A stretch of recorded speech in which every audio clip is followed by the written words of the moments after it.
喺人人都相信地球係宇宙中心嘅時代，物理學家伽利略指出地心說並唔正確，但係冇人理解佢嘅學說，伽利略只好開始逃亡。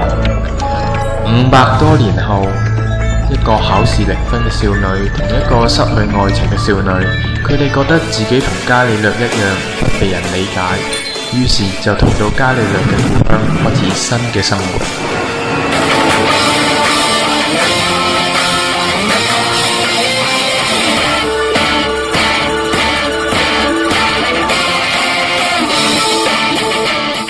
導遊書度話唔可以俾人知道自己蕩失路。你而家趴住睇地圖，幫死人哋唔知咩？你唔使擔心，我會照顧我自己噶啦。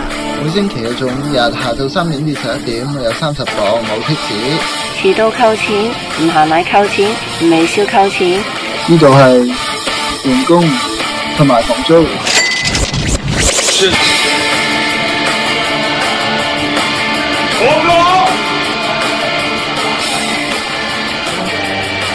佢哋移民局㗎，如果聽到轟隆就要即刻撇啦，轟隆！我哋做得唔錯咧。唔睇交通燈，過馬路睇右邊，一睇就知係個泰國人啦。哦，你仲會自己釣魚，去買唔係方便啲咩？方便啊，但係淨係有得食咋。咁自己釣到啲咩啊？釣個零蛋咯。我唔知個胡鬚仔勁串水咯。你覺得小丹仲有冇掛住我？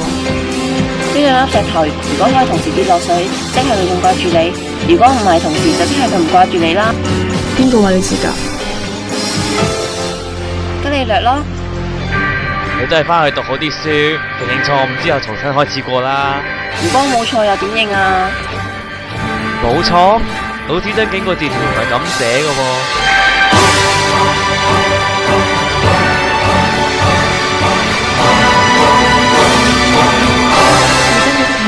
然後其實已經許願，如果石頭同時跌落水，即係話願望一定會實現㗎。1、2、3。